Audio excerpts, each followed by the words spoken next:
Mariupol, Ukraine's most bombarded city. The way things are unfolding as we speak, there may not be much left to liberate once the fighting ends in the city. Russia has reduced Mariupol's defenders to a small garrison in a steelwork. The death toll is unknown because journalists and aid workers cannot enter this besieged city. In contrast, destroyed buildings and mass graves are visible from space. And satellite data suggests that 45% of the city's built-up area has been gravely damaged. This is the scene of the worst humanitarian crisis of the nearly two-month war: destruction, smoke, rubble, ruins and death.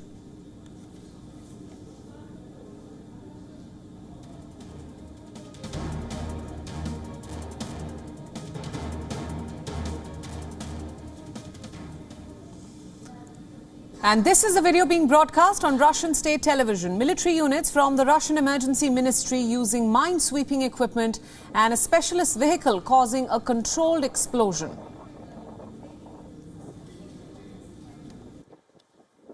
For hundreds of civilians holed up in the Azovstal steel factory in Mariupol, with the last remaining and outgunned contingent of Ukrainian fighters. And as per reports, between 300 to 1,000 civilians could still be trapped in the steelworks, including women and children. A sprawling mass of tunnels and workshops spread over 4 square miles in the southeast of the city. В городе еще остается 100 тысяч населения, которые приходят уже второй день подряд в ожидании эвакуации, а им дают такую маленькую дозу этих автобусов, как, допустим, было вчера. Нам объявили о том, что будет 90 автобусов, а приехало всего лишь... Pro-Russian forces were seen on patrol in the Ukrainian port city of Mariupol as they look to assert full control after weeks of fighting. Members of the Chechen Special Forces were pictured walking near the destroyed administration building of Azovstal Iron and Steel Works. Earlier, Putin had claimed victory in the battle for Mariupol, and now the Russian Defense Ministry says they want truce.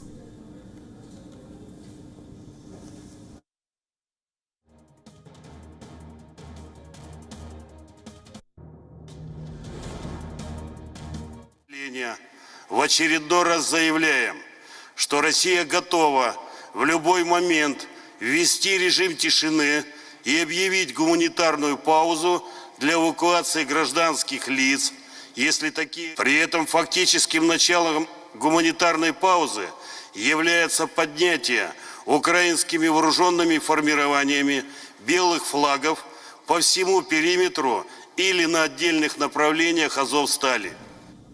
Meanwhile, the Ukrainian president has wished health and happiness to his nation on Good Friday. Listen in. I wish you happiness and health. The 58th day of our struggle, Holy Friday. Usually no one works on this day except our heroes, our defenders, our volunteers, our doctors. They need to work because they protect sacred things, our land, our people, our state. Glory to Ukraine. And now let's shift our focus to what's happening in the other parts of Ukraine, the country that is reeling under relentless Russian strikes. Let's try and understand the position of Russian troops in Ukraine. Look at the map on your screens now. Most of eastern part of this war-torn nation is under Russian forces' control or is facing scathing Russian advances. Major cities of Ukraine, including Mariupol, Donetsk, Kherson, Luhansk and Donbass, are under siege. The visuals on your screen now narrate the ordeal of the people who are stuck amid a raging war. Women, children and people with disability were evacuated from the eastern town of Vuldar after Russian attacks left the town in flames. Ukrainians were forced to flee for safety after Russian shelling turned the town into ruins.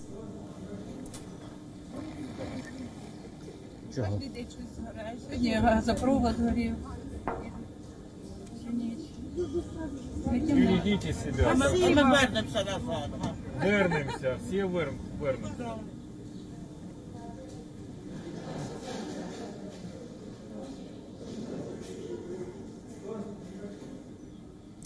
Meanwhile, Kharkiv, the city under siege, tells a similar tale. Heavy bombardment destroyed several buildings near the Russian supply lines into Donbass. State emergency services could be seen tackling flames inside residential buildings after being struck by missile fire.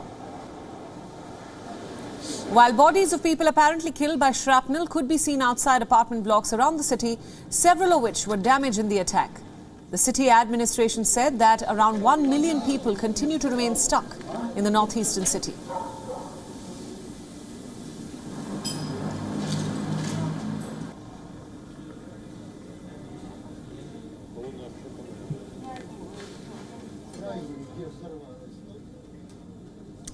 Now, for a better understanding of where this war is headed, we are now being joined by Russian affairs expert Fred Weir, live from Moscow. Fred, thanks so much for joining us on WION again.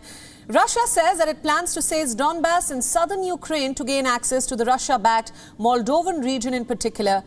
Ukraine has denounced this plan as outright imperialism. What's your assessment of the situation?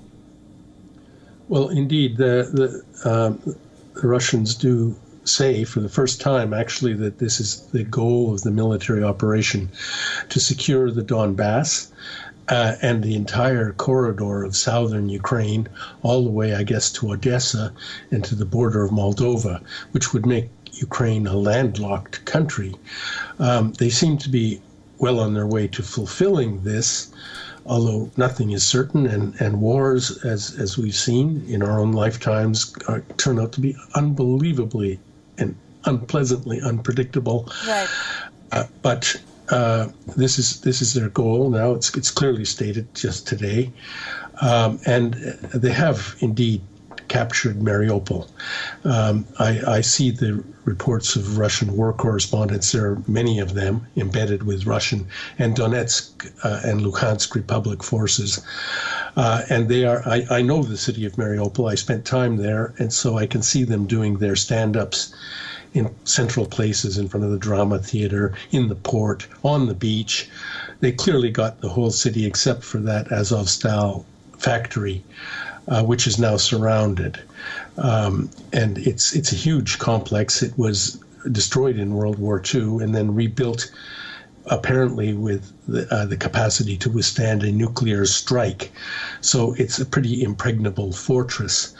And I guess the Russians don't really care to storm in there and take the incredible losses they would suffer, and give the remnants of the Azov battalion, which is mainly the force that's holding that plant, give them what they wish for, which is sort of Alamo on the Azov, a glorious last stand. I think that the Russian plan is just to starve them out. Right. Let's talk about what the West is doing. President Biden announced another package of additional military aid for Ukraine. Will this recent help the country essentially to defend its borders? I don't know. I mean, again, I make that unpredictable disclaimer about everything. But one thing that does seem likely is that all that Western aid that has been pouring across the Polish border into Western Ukraine is increasingly having difficulty finding its way to the fighting, which is in the Donbass, 1,000 kilometers away. The Russians today bombed several railroad bridges across the Dnieper River.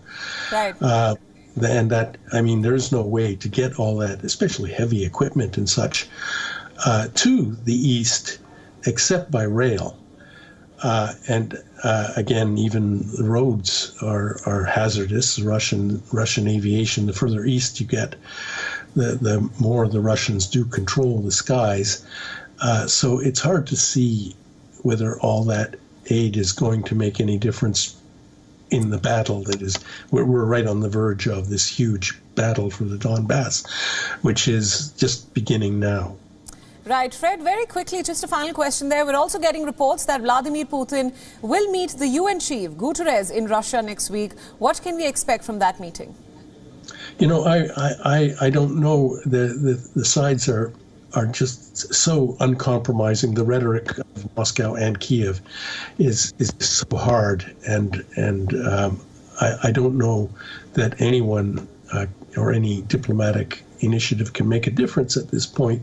But of course we must hope, because this is just such a nightmare unfolding. It's of course mainly for the people of Ukraine. It's just a horrific unspeakable situation, and we must hope and wish for a diplomatic solution at the soonest possibility. Absolutely. Fred, thanks so much for all those insights, and thanks for joining us on WION World is One. WION World is One is now available in your country. Download the app now and get all the news updates on the move.